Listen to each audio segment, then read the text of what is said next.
What if I told you that you've never truly lived because you're terrified of dying? Not physical death, though that certainly troubles you, but something far more immediate and profound, the death of who you think you are. Have you ever noticed how desperately you cling to your identity, your name, your history, your accomplishments, your failures, this collection of memories and desires you call me? And yet in your most honest moments, doesn't something within you suspect this self you defend so vigorously might be the very prison keeping you from the freedom you seek? I'm going to suggest something that might disturb you. The awakening you've been searching for, that elusive spiritual enlightenment, requires a kind of death. Not tomorrow, not in some distant future when your body gives out, but now, today, in this moment. The mystics, the Buddhas, the truly awakened ones, they all died before they died. And in that death, they discovered the only thing that's ever been truly alive. I wonder if you're ready to join them. You know, it's rather fascinating how we've developed this curious attitude toward death in our Western world. We've managed to create the most death-denying culture that has perhaps ever existed. We hide our dead. We cosmetically enhance them.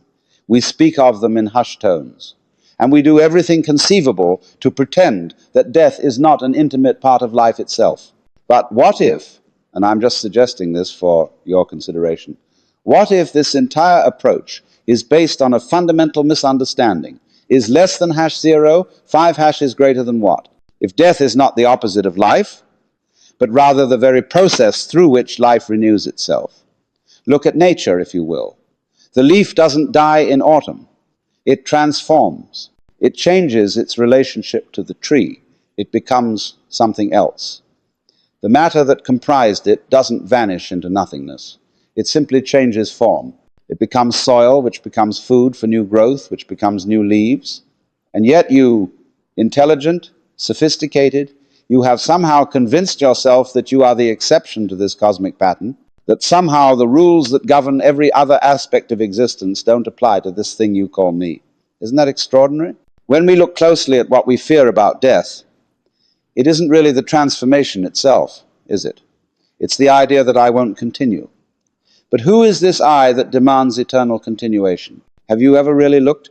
The great Zen masters have a wonderful saying that the way to nirvana is easy for those who have no preferences. But we have this overwhelming preference to exist as we think we are, rather than to discover what we might be if we let go of that assumption. Death frightens us because we've misunderstood our nature. We think we're the wave terrified of crashing against the shore. But we fail to recognize that we're also the ocean. And the ocean doesn't die when the wave returns to it. It simply continues in its true nature, is less than hash zero, 5 hashes greater than. This is what the mystics mean when they speak of awakening. It's not acquiring something new, some spiritual achievement or cosmic understanding. It's the recognition of what has always been true, that you are not separate from the universe. You are not a fragment disconnected from the whole. You are the whole playing at being a part. And here's the delicious irony. The only thing standing between you and this realization is your desperate attempt to continue existing as a separate self. The very thing you're trying to preserve is preventing you from discovering what you truly are. Isn't that the most marvelous cosmic joke? Now, let's explore what might be the most persistent and powerful illusion of the ego. The illusion that it actually exists as something solid, continuous, and separate. Because this illusion is the root of our fear of death. You see, what you call me, or I, is really an activity, not an entity. It's something your brain is doing, not something that it is. It's a process of identifying, of creating boundaries, of saying this is me and that is not me. It's a verb masquerading as a noun. And this activity, this process we call the ego, has one fundamental job: to maintain the illusion of its own existence, to convince you that there is a separate you that was born at a certain point and will die at another point, that there is something to protect, defend, enhance, and eventually to mourn. But when you look for this self that supposedly exists, where exactly is it? Is less than hash zero. 5 hash is greater than. Is it in your body?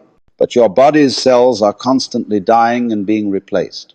Is it in your thoughts? But thoughts come and go like clouds in the sky. Is it in your emotions? but emotions change from moment to moment. Is it in your memories? But memories are notoriously unreliable and constantly being rewritten. So where is this solid, continuous self that's supposedly going to die? When you really investigate, it starts to seem suspiciously like a phantom, doesn't it? The Buddha called this anatta, no self. Not that you don't exist, but that you don't exist in the way you think you do. You're not a noun, you're a verb. Not a product, a process, not a being, a becoming. And here's where it gets truly fascinating. The ego creates this elaborate illusion of a separate self, and then it spends the rest of its existence terrified of losing what it never actually had. It's like a man who dreams he has found a priceless diamond and then lives in constant fear of thieves. The diamond isn't real, and neither are the thieves. But his fear, oh, that's real enough. Your fear of death is exactly like this. You're afraid of losing a self that, when you really look closely, isn't there to begin with. You're defending a border that doesn't exist on any map except the one your mind has drawn. So what happens when you see through this illusion? What occurs when you recognize that the separate self is just a useful fiction, a convenient way of organizing experience, but not the deepest truth of who you are, is less than #0. 5 hash is greater than. I'll tell you what happens. You die before you die. The self that never truly existed finally realizes its own non-existence. And paradoxically, in that death of the illusory self, you discover what can never die, consciousness itself. Not your consciousness or my consciousness, but the only consciousness there has ever been. And in that recognition, fear dissolves. Not because you've overcome it or defeated it, but because the one who was afraid has been seen through. There's no one left to be afraid. Is just the seamless flow of life, with no inside or outside, no here or there, no now or then. Just what is. Have you ever wondered why the great spiritual traditions have such a curious fascination with death? The Egyptians with their elaborate Book of the Dead, the Tibetans with their Bardos Thodol, the Christians with their symbolic death and resurrection, the Sufis declaring die before you die. Why this obsession with something we typically avoid discussing at dinner parties? Because they understood something we've forgotten, that the path to awakening requires a kind of death while still very much alive. Not physical death, something far more subtle and profound. In Zen, they call it the Great Death. It's that moment when your conceptual mind, your thinking apparatus, your analytical self reaches its absolute limit, when it exhausts itself completely, trying to grasp the ungraspable, when it finally admits defeat and simply stops. This is what koans are designed to provoke. Those seemingly nonsensical questions, like what is the sound of one hand clapping, or what was your original face before your parents were born, they're not meant to be answered intellectually. They are meant to exhaust the intellect, to drive it to the point of surrender. And in that surrender, something extraordinary happens. When the mind that's been dividing reality into self and other finally gives up the ghost, what remains is not nothing. It's everything. Not darkness, but light. Not emptiness in the sense of a void, but emptiness in the sense of infinite potentiality. You see, the ego, that sense of separate self, is like a clenched fist. It's tight, rigid, defensive. Death before death is simply the relaxing of that fist. And what do you discover when you open your hand? That it's still there.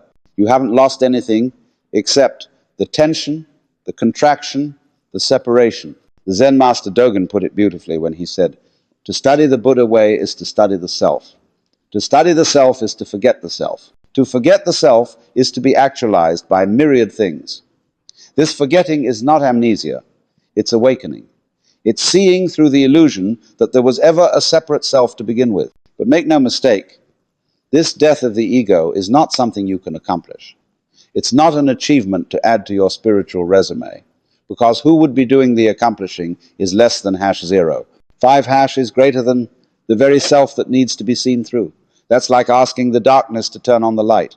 No, this death happens when you stop trying to make it happen. When you surrender completely to what is. When you stop running from your fear and instead turn around and face it directly. Oh, hello, fear. What are you trying to tell me? And here's the beautiful paradox. When you're willing to die in this way, When you're willing to let go of everything you think you are, you discover that what remains is more alive than anything you've ever known. It's as if you've been watching life through a dusty window and suddenly someone cleans the glass. Nothing has changed, yet everything is different. Brighter, clearer, more immediate, more real. The Sufis have a wonderful saying: when a pickpocket meets a saint, all he sees are his pockets. We see what we're conditioned to see. But when that conditioning is seen through, when the self that does the seeing dies while the body lives on, then reality as it actually is can finally reveal itself. And that, my friends, is what we mean by awakening. Let me share with you a delightful metaphor that I've always found illuminating. Imagine that you are the ultimate reality, the ground of all being, the Godhead, whatever you wish to call it. And you've been that forever. Infinite, eternal, all-knowing, all-powerful. After a while, though there is no while, since you're outside of time, wouldn't you get, well, a bit bored? What would be the one thing that would be genuinely entertaining if you were everything and knew everything? The answer is obvious. Forgetting who you are, playing hide and seek with yourself. And that's exactly what's happening here in this cosmic drama we call life. The one is playing at being the many. The infinite is pretending to be finite.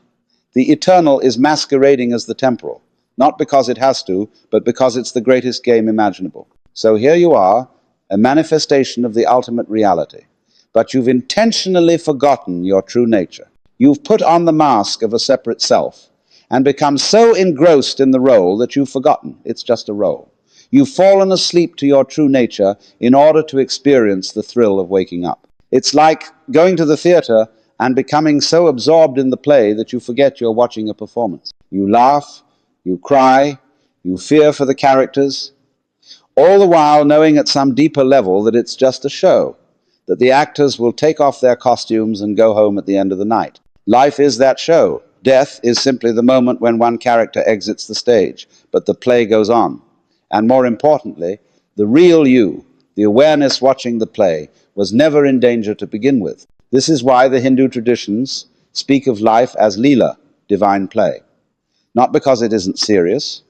It certainly feels serious when you're in the midst of it, but because its ultimate nature is joyful, creative, and free rather than heavy, somber, and binding. And here's the cosmic punchline, and the game of hide and seek only works if the hiding is convincing.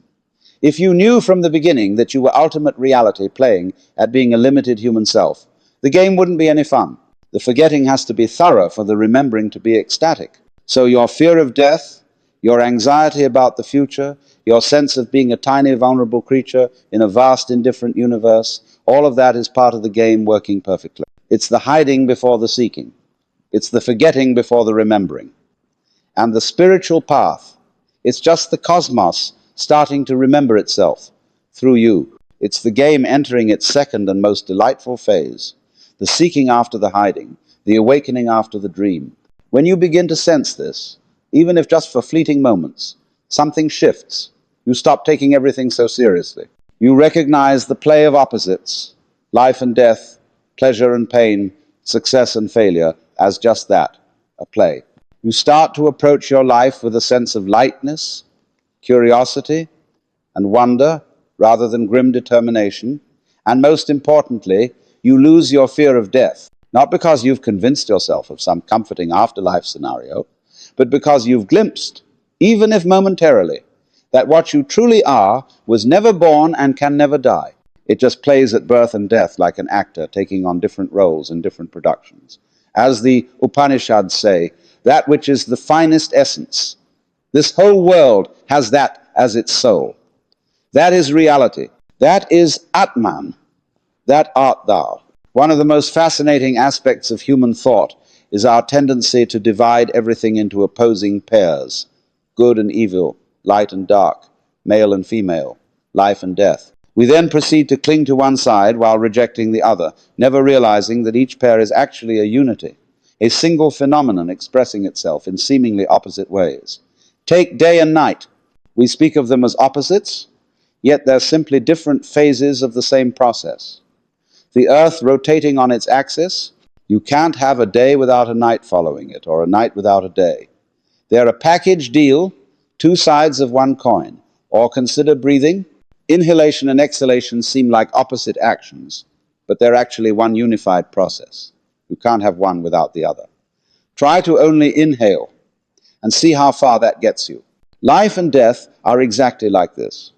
Not opposites, but complementary aspects of a single process. You can't have life without death any more than you can have a front without a back or an inside without an outside. This is what the ancient Chinese understood with the concept of yin and yang, seemingly opposite forces that are actually complementary, interconnected, and interdependent. The dark contains a seed of light, the light contains a seed of dark, and each continually flows into the other. When you truly understand this, something profound shifts in your perception.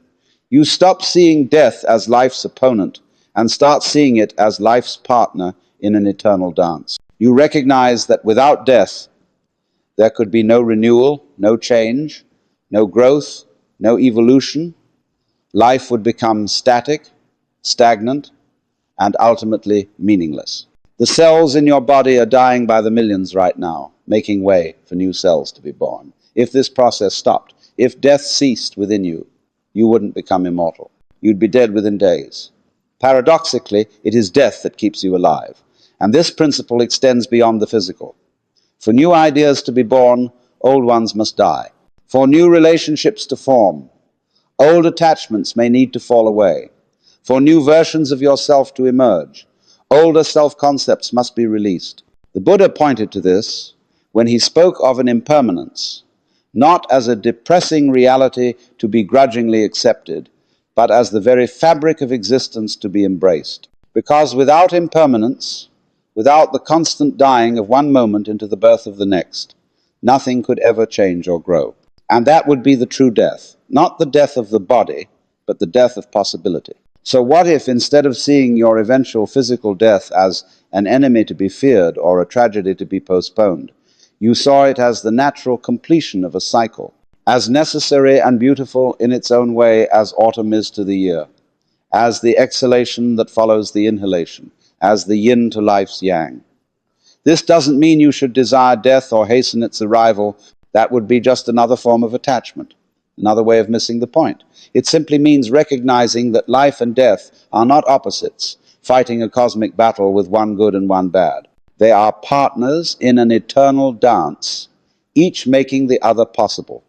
And here's the truly liberating insight.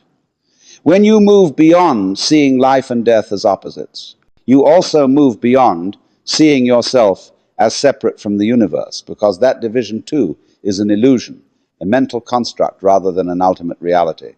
In this recognition, fear begins to dissolve, not because you've conquered it through some spiritual achievement, but because you've seen through the misunderstanding that gave rise to it in the first place. You've stepped beyond the opposites into the unified field that contains and transcends them all. As the Heart Sutra says, form is emptiness, emptiness is form, life is death, death is life. And you are both and neither and, everything in between. I'd like to share with you one of my favorite metaphors for understanding our relationship to death and the greater reality. It's simple yet profound in its implications. Imagine the ocean, vast, deep, constantly in motion. On its surface, waves arise, they form, they grow, they dance in the sunlight, they crash upon the shore, and they dissolve back into the ocean. Each wave has a beginning, a middle, and an end. Each wave has a unique shape, size, and duration. Each wave is, in a sense, an individual. But here's the crucial question. Is the wave separate from the ocean? Is less than #0? 5# is greater than. If you were to ask the wave, what are you? It might answer, I am this particular form, this momentary expression. I was born when the wind touched the water, and I will die when I reach the shore. And from one perspective, it would be correct. But from a deeper perspective, the wave is nothing but ocean. There is no separate substance called wave that is distinct from the water. The wave is just the ocean waving. It's a verb, not a noun, a process, not an entity. So what happens when the wave dies upon reaching the shore? Does it cease to exist? Only if you identify it exclusively with its form. If you recognize it as water, as ocean, then nothing is lost. It simply returns to what it always was. You are like that wave. You appear as a distinct form with a beginning, middle, and eventual end. You have your unique shape, your particular expression. But what are you made of? Not metaphorically, but literally. What are you? Atoms and molecules that once were stars. Energy patterned into matter. Life that arose from the earth, which arose from cosmic dust, which emerged from the singularity that birthed everything. You are not in the universe. You are the universe temporarily expressing itself as you. Just as the wave is not in the ocean, but is the ocean temporarily expressing itself as that wave. When you truly grasp this, not intellectually but viscerally, death takes on an entirely different meaning. It's not an end but a transformation, not a going away but a returning home, not a tragedy but the natural completion of a cycle. The 13th century Sufi poet Rumi expressed it beautifully when he wrote, "I died as a mineral and became a plant. I died as a plant and rose to animal. I died as an animal and I was a man. Why should I fear? When was I less by dying? Indeed, what have you ever lost by transformation? The child you once were died to become the adult you are now. Is that a tragedy? Or is it growth, evolution, the natural unfolding of potential? And just as your body is constantly regenerating itself, shedding dead cells and growing new ones, to the point where you have a completely new body every 7 years or so, so too is the cosmos constantly regenerating itself. Stars die to become the elements that form planets. Plants die to become the soil that nourishes new plants. Everything is recycled. Nothing is wasted. So the question isn't whether you will survive death. The question is what you think you are to begin with. If you think you're the wave, this temporary form, this personal identity, then yes, that will dissolve. But if you recognize that you're the ocean, the consciousness, the awareness, the ground of being from which all forms arise and to which they return, then there's nothing to survive because there's nothing that dies. As the Chandogya Upanishad says, "Tatam I, that thou art." You are not separate from the ultimate reality. You are that reality playing at being you. And in death, you don't go away. You simply stop playing. There's a profound paradox at the heart of all spiritual traditions that's particularly relevant to our exploration of death and awakening. It's this: the path to true freedom lies through surrender. The way to gain everything is to be willing to lose everything. The door to liberation is letting go. This runs counter to nearly everything our society teaches us. We are conditioned to believe that freedom comes through control, that security comes through possession, that fulfillment comes through acquisition. We spend our lives trying to grasp and hold, to secure and protect. And yet the more tightly we clutch, the more imprisoned we become. Think about worry, for instance. What is worry but a desperate attempt to control the future through thought? We believe that if we just think about a problem enough, we can somehow manage it, contain it, solve it. But has that ever worked? Has worrying ever changed the future in precisely the way you want it? Or does it simply rob you of the present moment, the only time in which you're actually alive? The same principle applies to our identity, our sense of self. We cling to it, defend it, try to improve it as if it were a possession we might lose. And in that very clinging, we create the suffering we're trying to avoid. Jesus said it beautifully: whoever seeks to preserve his life will lose it, but whoever loses his life will keep it. It's not a punishment or a test. It's simply the nature of reality. What you cling to, you lose. What you release, you find was never separate from you to begin with. This is why all the great spiritual teachers emphasize surrender, letting go, release, not as a defeat, but as the ultimate victory, not as a loss, but as the discovery of what can never be lost. The ego interprets surrender as death, and in a way, it's right. It is the death of the illusion of separateness, the end of the dream of control. But what the ego can't comprehend is that on the other side of that death lies a life more vast, more free, more joyful than anything it could imagine from within its self-created prison. This is why death, both literal and metaphorical, can be the doorway to awakening. Because death is the ultimate letting go, the final surrender, the complete release of everything you thought you were and had. And in that release, what remains? Not nothing, not oblivion or extinction, but everything. The boundless, spacious awareness that was always here, always now, always free, but was obscured by your desperate attempt to be someone in particular. The Zen tradition has a wonderful term for this, Shinjin Datsuaku, the dropping away of body and mind. It's that moment when all your concepts, beliefs, and self-images fall away, and what remains is just this pure, undivided presence. Not your presence as opposed to someone else's, but presence itself with no owner, no center, no boundary. This doesn't mean you stop functioning in the world. Quite the contrary. You function more effectively because you're no longer hindered by the constant anxious self-referencing of the ego. You act spontaneously, naturally, appropriately to each situation without the burden of self-consciousness. It's like the difference between an actor who's constantly worried about how they're coming across, constantly checking themselves in the mirror, constantly second-guessing their performance, and one who's so immersed in the role that they forget themselves entirely and simply are the character. Which do you think gives the more compelling performance? This is why Zen masters sometimes appear eccentric or unpredictable. It's not an affectation. It's the natural expression of someone who has let go of the need to conform to a fixed identity. They are free to respond to life directly without filtering everything through the lens of how will this affect me or what will others think. So consider this possibility. What if death is not the tragedy we fear, but the liberation we secretly long for? What if the end of your story as a separate self is actually the beginning of your realization as the boundless awareness in which all stories arise? As Lao Tzu said, to hold, you must first open your hand, let go.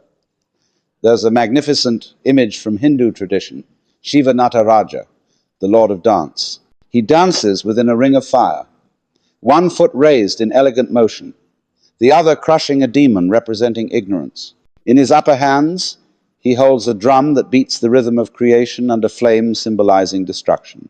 His lower hands show the gestures of fearlessness and blessing. This image captures something profound about the nature of reality, that the cosmos is not a static thing, but a dynamic process, a dance of creation and destruction, manifestation and dissolution, birth and death. And most importantly, these aren't opposing forces at war with each other. They are complementary aspects of the same divine play. The drum and the flame are both held by the same deity. Creation and destruction are not enemies. They are partners in an eternal dance. You cannot have one without the other. Think about music for a moment. What makes music beautiful? Is it just the notes? No, it's the relationship between the notes and the silence. Without silence, notes would be just noise. Without notes, silence would be just emptiness. It's the dance between sound and silence that creates the symphony. Life and death are exactly like this. Not opposites, but complementary aspects of the cosmic dance. Death is not the enemy of life. It's what gives life its poignancy, its beauty, its meaning. Without death, life would lose its precious quality of transience. Without life, death would have no significance at all. And here's the truly liberating insight. You are not separate from this dance. You are the dance itself, not a fixed entity moving through time and space, but the very movement of time and space expressing itself as you. Just as a whirlpool is not a thing separate from the river, but the river itself in a particular pattern of motion, so you are not separate from the cosmos, but the cosmos itself in a particular pattern of motion. The whirlpool appears to have a distinct identity, a boundary between inside and outside. But that boundary is just a concept, a way of talking about the pattern. In reality, it's all just flowing water. Similarly, you appear to have a distinct identity, a boundary between self and other. But that boundary is just a concept, a way of talking about the pattern. In reality, it's all just flowing existence. When you see this, not intellectually, but with your whole being, something remarkable happens. Death loses its sting, as the Apostle Paul might say, not because you've convinced yourself of some comforting afterlife scenario, but because you've recognized that what you truly are was never born and can never die. It just dances endlessly, changing form. This is what the mystics mean when they speak of eternal life. Not that your personal identity continues forever unchanged. That would be a kind of hell, not heaven. But that what you essentially are is the eternal now, the ever-present awareness in which all forms arise and dissolve. The Buddha pointed to this when he said that nirvana is not some distant state to be achieved, but the recognition of what has always been the case. It's like waking up from a dream. The dream wasn't real, but the dreamer is. You are that dreamer, not the character you were playing in the dream. So death in this light is not an end, but a transition. Not a tragedy, but a transformation. It's like a wave returning to the ocean, a character exiting a play, a whirlpool unwinding back into the river. Nothing is lost except the temporary form. And even that isn't truly lost. It simply changes, becomes part of new forms, new expressions of the same underlying reality.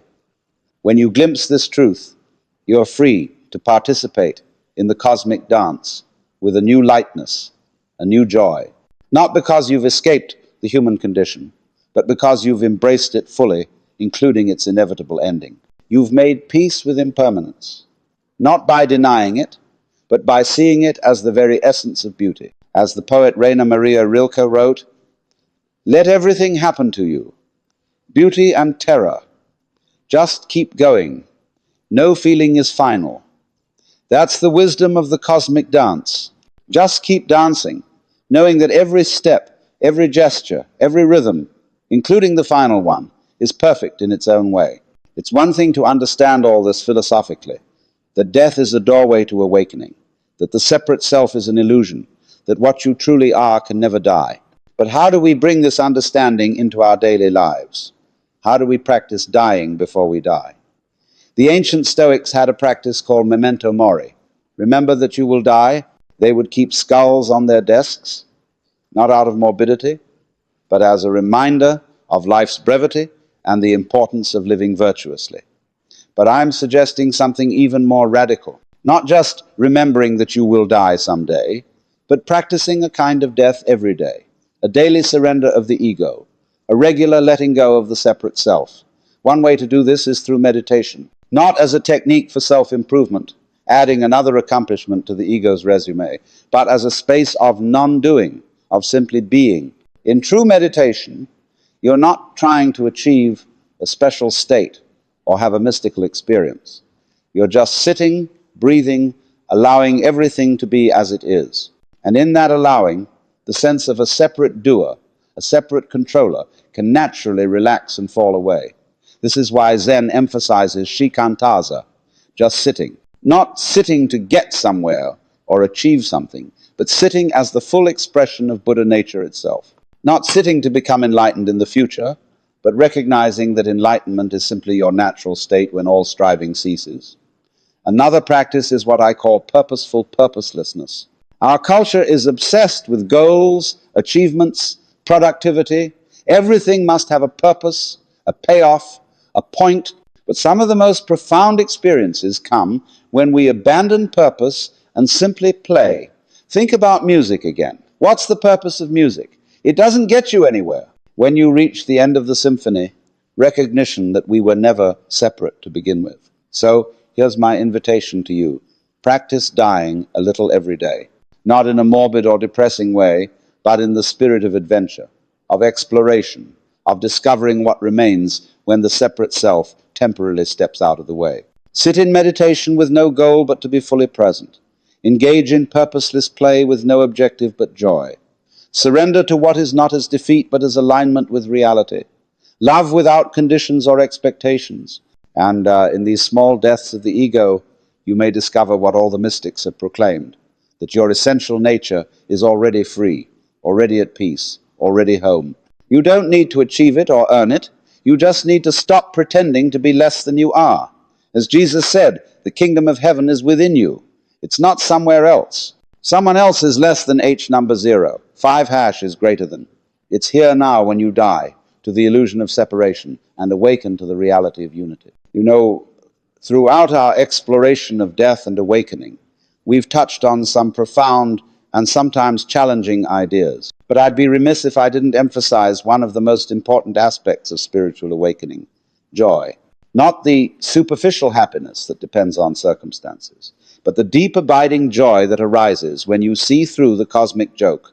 And what is the cosmic joke? It's that what you've been searching for so desperately has been within you all along. It's that the separate self you've been so concerned about doesn't even exist in the way you thought. It's that death, which seems so terrifying from the perspective of the ego, is actually the doorway to the recognition of what can never die.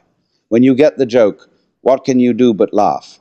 This is why Zen masters are often depicted as laughing, not in mockery or derision, but in the pure delight of recognition. The laughter of someone who's been searching for their glasses for hours only to discover they were wearing them the whole time.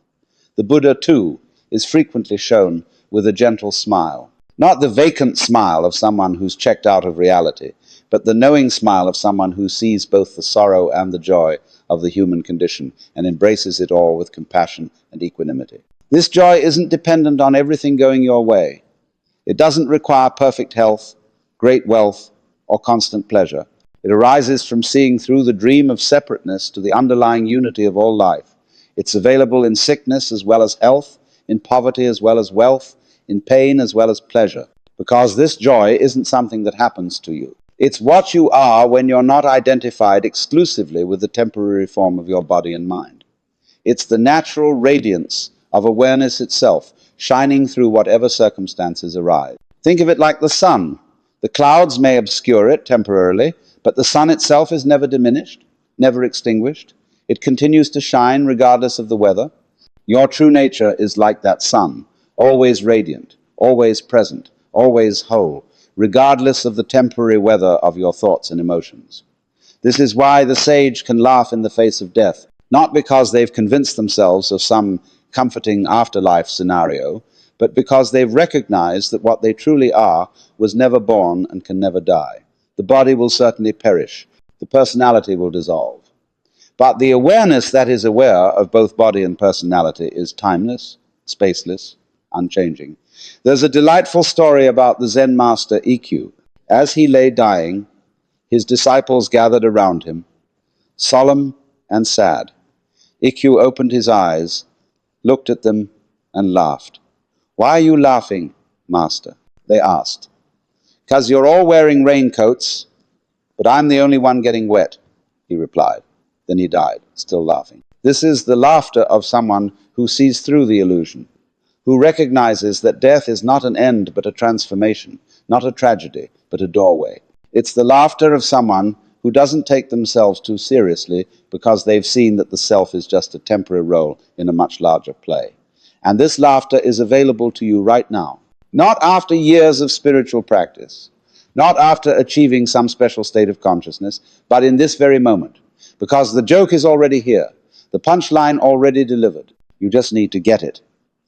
The joke is that there's nowhere to go because you're already there. There's nothing to become because you already are. There's nothing to fear because what you truly are is fearless. There's nothing to defend because what you truly are is defenseless, yet invulnerable. And perhaps the greatest cosmic joke of all, the separate self that's so afraid of dying doesn't even exist except as a useful fiction, a convenient way of organizing experience. When you see this, really see it, how can you not laugh? So I invite you to become a laughing sage, someone who sees both the sorrow and the joy of the human condition, who embraces both the tragedy and the comedy of life, who faces death not with denial or dread, but with the clear-eyed recognition that it's all part of the dance. This doesn't mean you won't feel grief when someone you love dies. It doesn't mean you won't experience fear as your own death approaches, but it means you'll hold those emotions in a larger context of understanding, a deeper recognition that beneath all the changing forms is an unchanging reality that cannot be threatened, cannot be diminished, cannot die. As the Persian poet Hafiz wrote, "I am a hole in a flute that the Christ's breath moves through." Listen to this music. You are that hole in a flute. Your personality, your body, your life story. These are just the particular shape of the whole. But the music that plays through you, The awareness that shines through you is not yours. It belongs to no one and everyone. It's the same music, the same awareness playing through all beings, taking on different forms, but never losing its essential nature. When you recognize this, death loses its sting, not because you've escaped it, but because you've seen through it. Not because you've denied it, but because you've embraced it as part of the perfect wholeness of life itself. And in that recognition, there is joy, not dependent on circumstances, not contingent on everything going your way, but arising from the very core of your being, where death has never held any power. The joy of the laughing sage who sees the cosmic joke and can't help but join in the laughter. We've come full circle in our exploration of death as a doorway to spiritual awakening. We began by questioning our fear of death and the misunderstanding that gives rise to it. We examined the illusion of the separate self and the possibility of dying before we die. We explored death and life not as opposites, but as partners in an eternal dance. We considered practices for awakening through small deaths of the ego in our daily lives, and we ended with the joy that arises when we see through the cosmic joke. But in the end, all these words are just fingers pointing at the moon. They're not the moon itself. The real awakening doesn't happen through understanding concepts or memorizing teachings.